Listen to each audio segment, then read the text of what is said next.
Hi hello friends, ನಮಸ್ಕಾರ. ಬನ್ನಿ ಇವತ್ತು ನಾನು ನಿಮಗೆ ಒಂದು ಒಳ್ಳೆ ಬ್ರೆಡ್ಡಿಂದ ಈವ್ನಿಂಗ್ ಸ್ನ್ಯಾಕ್ಸನ್ನು ಪಟಾಪಟ್ ಅಂತ 5 ನಿಮಿಷದಲ್ಲಿ ಹೇಗೆ ರೆಡಿ ಮಾಡೋದಂತ ತೋರಿಸ್ಕೊಡ್ತಾ ಇದ್ದೀನಿ. ವಿಡಿಯೋನ ಕೊನೆವರೆಗೆ ಸ್ಕಿಪ್ ಮಾಡದೆ ನೋಡಿ. ಮೊದಲಿಗೆ ನಾನು ಇಲ್ಲಿ ಒಂದು 4 ಪೀಸಸ್ ಆಗೋಷ್ಟು ಬ್ರೆಡ್ಡನ್ನು ತೊಗೊಂಡಿದ್ದೀನಿ. ನಿಮ್ಗೆ ಎಷ್ಟು ಬೇಕಷ್ಟು ನೀವು ಬ್ರೆಡ್ಡನ್ನು ತೊಗೊಳ್ಬೋದು. ಸ್ಲೈಸನ್ನೇನು ಕಟ್ ಮಾಡ್ಕೋಕ್ಕೆ ಹೋಗಬೇಡಿ. ಡೈರೆಕ್ಟಾಗಿ ಬ್ರೆಡ್ಡನ್ನು ತೊಗೊಂಡು 4 ಪೀಸ್ ಬ್ರೆಡ್ ತೊಗೊಂಡಿದ್ದೀನಿ. ನೀವು ನೋಡ್ತಿರ್ಬೋದು. ಚೆನ್ನಾಗಿ ಕಟ್ ಮಾಡ್ಕೊಳ್ತಾ ಇದ್ದೀನಿ. ನಿಮಗೆ ನಾವು ಈ ಥರ ಚಿಕ್ಕದಾಗಿ ಪೀಸ್ ಮಾಡ್ಕೊಳ್ಳಲ್ಲ ಅನ್ನೋರು 1 ಪೀಸ್ ಬ್ರೆಡ್ಡಲ್ಲಿ 2 ಪೀಸ್ ಆದರೂ ಮಾಡ್ಕೊಳ್ಬೋದು, 4 ಪೀಸ್ ಆದರೂ ಮಾಡ್ಕೊಳ್ಬೋದು. ಆ್ಯಸ್ ಯು ಲೈಕ್, ನಿಮ್ಗೆ ಎಷ್ಟು ಪೀಸ್ ಮಾಡ್ಕೊಳ್ಬೇಕು ಅನಿಸುತ್ತೋ ನೀವು ಅಷ್ಟು ಮಾಡ್ಕೊಳ್ಬೋದು. ನಾನು ಇಲ್ಲಿ 1 ಪೀಸ್ ಬ್ರೆಡ್ಡಲ್ಲಿ 4 ಪೀಸ್ ಆಗಿ ಕಟ್ ಮಾಡ್ಕೊಳ್ತಾ ಇದ್ದೀನಿ. ಚಿಕ್ಕದಾಗಿದ್ದರೆ ಮಕ್ಕಳಿಗೆ ತಿನ್ನಲಿಕ್ಕೆ ತುಂಬಾ ಖುಷಿ ಅನಿಸುತ್ತೆ, ತಿನ್ನುವಾಗ ಸ್ವಲ್ಪ ಚೆನ್ನಾಗೂ ಇರುತ್ತೆ.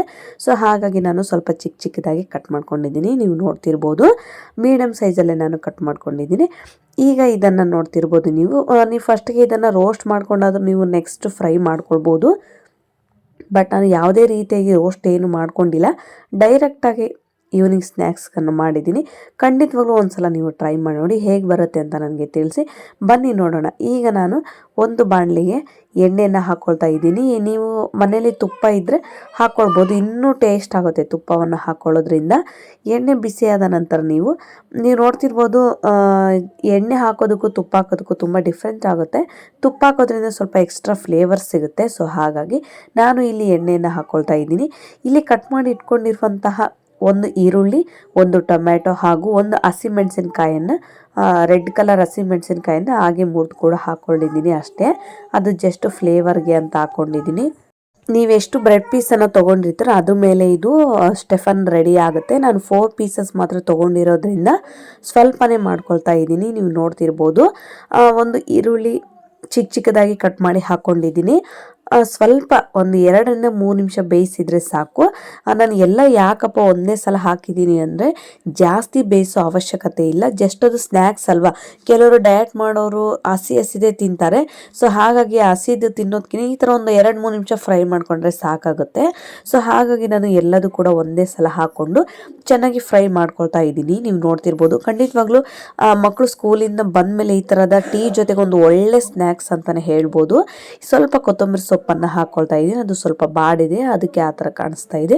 ಈಗ ಸ್ವಲ್ಪ ಕರಿಬೇವನ್ನು ಕೂಡ ಹಾಕ್ಕೊಂಡು, ನೀವು ನೋಡ್ತಿರ್ಬೋದು, ನಿಮಗೆ ಡ್ರೈ ಫ್ರೂಟ್ಸನ್ನು ಹಾಕೋದ್ರಿಂದ ಮಕ್ಕಳು ತುಂಬ ಇಷ್ಟಪಟ್ಟು ಕೂಡ ತಿಂತಾರೆ ಈ ಥರದ ಸ್ನ್ಯಾಕ್ಸ್ಗಳಲ್ಲಿ. ಸೊ ಹಾಗಾಗಿ ನಾನು ಕೂಡ ಡ್ರೈ ಫ್ರೂಟ್ಸನ್ನು ಹಾಕ್ಕೊಂಡು ಚೆನ್ನಾಗಿ ಮಿಕ್ಸ್ ಮಾಡ್ಕೊಳ್ತಾ ಇದ್ದೀನಿ. ನಿಮಗೆ ಬೇಕು ಅಂದರೆ ನೀವು ಫಸ್ಟ್ಗೆ ಡ್ರೈ ಫ್ರೂಟ್ಸನ್ನು ಚೆನ್ನಾಗಿ ರೋಸ್ಟ್ ಮಾಡ್ಕೊಳ್ಬೋದು. ನಾನು ಹೇಳಿದ್ವಲ್ಲ, ಡಯಟ್ ಮಾಡೋರು ಯಾವ ಥರ ಹಸಿಯಾಗಿ ತಿಂತಾರೆ. ಸೊ ಹಾಗಾಗಿ ನಾನು ಎಲ್ಲದನ್ನೂ ಒಂದು 2 ನಿಮಿಷ ಮಾತ್ರ ಫ್ರೈ ಮಾಡ್ಕೊಳ್ತಾ ಇದ್ದೀನಿ ಅಷ್ಟೇ. ಈಗ 1-2 ಸ್ಪೂನ್ ಆಗುವಷ್ಟು ನಾನು ಟೊಮೆಟೊ ಸಾಸ್ ಹಾಗೂ 1 ಸ್ಪೂನ್ ಆಗುವಷ್ಟು ಸೋಯಾ ಸಾಸನ್ನು ಹಾಕ್ಕೊಳ್ತಾ ಇದ್ದೀನಿ. ಯಾಕೆ ಸೋಯಾ ಸಾಸನ್ನು ಹಾಕ್ಕೊಳ್ಬೇಕು ಅಂದರೆ, ಸ್ವಲ್ಪ ತಿನ್ನುವಾಗ ಸ್ವೀಟ್ನೆಸ್ ಬರುತ್ತೆ. ಸೊ ಹಾಗಾಗಿ ಸೋಯಾ ಸಾಸ್ ಹಾಕೋದ್ರಿಂದ ಸ್ವಲ್ಪ ಟೇಸ್ಟ್ ಕೂಡ ತುಂಬ ಚೆನ್ನಾಗಿ ಬರುತ್ತೆ. ಸೊ ಹಾಗಾಗಿ ನಾನು ಸೋಯಾ ಸಾಸನ್ನು ಹಾಕ್ಕೊಳ್ತಾ ಇದ್ದೀನಿ. ಇಲ್ಲ ಅನ್ನೋರು ಪರವಾಗಿಲ್ಲ, ಸ್ಕಿಪ್ ಮಾಡ್ಬೋದು. ಬಟ್ ಹಾಕೋದ್ರಿಂದ ಇದು ಒಳ್ಳೆ ಟೇಸ್ಟ್, ಫ್ಲೇವರ್ ಮಾತ್ರ ಸೂಪರಾಗಿ ಬರುತ್ತೆ. ಸೊ ಹಾಗಾಗಿ ನಾನು ಹಾಕ್ಕೊಂಡು ಚೆನ್ನಾಗಿ ಮಿಕ್ಸ್ ಮಾಡ್ಕೊಳ್ತಾ ಇದ್ದೀನಿ. ಈಗ ರುಚಿಗೆ ತಕ್ಕಷ್ಟು ಸ್ವಲ್ಪ ಉಪ್ಪನ್ನು ಹಾಕ್ಕೊಳ್ಬೇಕು. ಜಾಸ್ತಿ ಉಪ್ಪನ್ನು ಹಾಕಲಿಕ್ಕೆ ಹೋಗಬೇಡಿ. ಸ್ವಲ್ಪ ಉಪ್ಪನ್ನು ಹಾಕ್ಕೊಂಡು ಚೆನ್ನಾಗಿ ಮಿಕ್ಸ್ ಮಾಡ್ಕೊಳ್ಬೇಕಾಗುತ್ತೆ. ಈಗ ಸ್ವಲ್ಪ ನಾನು ಕಸ್ತೂರಿ ಮೆಂತ್ಯನ ಕೂಡ ಹಾಕ್ಕೊಳ್ತಾ ಇದ್ದೀನಿ. ನಿಜವಾಗ್ಲೂ ಇದು ಒಂದು ಒಳ್ಳೆ ಟೀ ಜೊತೆ ಸ್ನ್ಯಾಕ್ಸ್ ರೆಸಿಪಿ ಅಂದರೆ ತಪ್ಪಾಗಲ್ಲ, ತುಂಬಾ ಟೇಸ್ಟಾಗಿ ಬರುತ್ತೆ. ಈಗ ಕಟ್ ಮಾಡಿ ಇಟ್ಕೊಂಡಿರುವಂಥ ಬ್ರೆಡ್ ಪೀಸಸನ್ನು ಹಾಕ್ಕೊಳ್ತಾ ಇದ್ದೀನಿ. ಹಾಕ್ಕೊಂಡು ಚೆನ್ನಾಗಿ ಮಿಕ್ಸ್ ಮಾಡ್ಕೊಳ್ಬೇಕಾಗುತ್ತೆ. ಜಾಸ್ತಿ ಮಿಕ್ಸ್ ಮಾಡಲಿಕ್ಕೆ ಹೋಗಬೇಡಿ, ಯಾಕೆಂದರೆ ಬ್ರೆಡ್ ಎಲ್ಲ ತಳ ಹತ್ತೋಗ್ಬಿಡುತ್ತೆ. ನಾನು ಹೇಳಿದ್ನಲ್ಲ, ಕೆಲವರು ರೋಸ್ಟ್ ಮಾಡಿಕೊಂಡು, ನೀವು ಮೊದಲಿಗೆ 1 ಪೀಸ್ ಬ್ರೆಡ್ಡನ್ನು ರೋಸ್ಟ್ ಮಾಡಿಕೊಂಡು ನಂತರ ಕಟ್ ಮಾಡಿಕೊಂಡು ಇದರಲ್ಲಿ ಕೂಡ ಆ ಥರನೂ ಮಾಡ್ಕೊಳ್ಬೋದು. ಬಟ್ ಆ ಥರ ಮಾಡಿಕೊಂಡ್ರೆ ಬ್ರೆಡ್ ತಿನ್ನುವಾಗ ಅಷ್ಟು ಟೇಸ್ಟ್ ಬರೋದಿಲ್ಲ. ಸೊ ಹಾಗಾಗಿ ನಾನು ಆ ಥರ ಬ್ರೆಡ್ ಏನು ಚೆನ್ನಾಗಿ ರೋಸ್ಟ್ ಮಾಡಲಿಕ್ಕೆ ಹೋಗಿಲ್ಲ.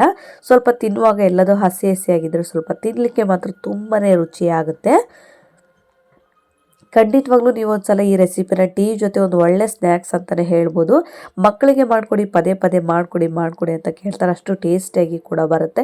ಖಂಡಿತವಾಗ್ಲೂ ಯಾರೆಲ್ಲ ನನ್ನ ಚಾನಲ್ನ ಹೊಸದಾಗಿ ನೋಡ್ತಿದ್ರೋ ದಯವಿಟ್ಟು ನನ್ನ ಚಾನಲ್ಗೆ ಸಬ್ಸ್ಕ್ರೈಬ್ ಮಾಡಿ, ಶೇರ್ ಮಾಡಿ ಹಾಗೂ ಕಮೆಂಟ್ ಮಾಡೋದನ್ನು ಮಾತ್ರ ಮರಿಬೇಡಿ. ನನ್ನ ಹೊಸ ವೀಡಿಯೋಗಳ ನೋಟಿಫಿಕೇಷನ್ ನಿಮಗೆ ಬೇಕು ಅಂದರೆ ಖಂಡಿತವಾಗ್ಲೂ ಮೊದಲಿಗೆ ನನ್ನ ಚಾನಲ್ನ ನೀವು ಸಬ್ಸ್ಕ್ರೈಬ್ ಮಾಡೋದನ್ನು ಮಾತ್ರ ಮರಿಬೇಡಿ. ನೋಡಿ ಬ್ರೆಡ್ಡನ್ನು ಹಾಕಿ ಒಂದು 2ರಿಂದ 3 ನಿಮಿಷ ಚೆನ್ನಾಗಿ ಮಿಕ್ಸ್ ಮಾಡ್ಕೊಳ್ಳಿ. 3 ನಿಮಿಷ ಜಾಸ್ತಿನೇ ಆಯಿತು, ಒಂದು 2 ನಿಮಿಷ ಅದೆಲ್ಲ ಮಸಾಲೆ ಎಲ್ಲ ಬ್ರೆಡ್ಡಿಗೆ ಹೊರ್ಕೊಂಡ್ರೆ ಸಾಕು ಅಷ್ಟೇ. ಜಾಸ್ತಿ ತಿರುಗಿಸ್ಲಿಕ್ಕೆ ಹೋಗಬೇಡಿ, ತವಾದಾಗೆಲ್ಲ ಹತ್ತೋಗ್ಬಿಡುತ್ತೆ. ಒಂದು 2 ನಿಮಿಷ ಆದರೆ ಸಾಕು. ಅದೆಲ್ಲ ಸ್ವಲ್ಪ ಫ್ರೈ ಆಗಿ ಬ್ರೆಡ್ಡಿಗೆ ಸ್ವಲ್ಪ ಹತ್ಕೊಂಡ್ರೆ ಸಾಕು ಅಷ್ಟೇ. ಜಾಸ್ತಿ ಏನು ಇದು ಮಾಡಲಿಕ್ಕೆ ಹೋಗಬೇಡಿ, ಯಾಕೆಂದರೆ ಬ್ರೆಡ್ ಅಲ್ವಾ, ತಿನ್ನುವಾಗ ಸಪ್ಪೆ ಇದ್ರೂ ನಡೆಯುತ್ತೆ.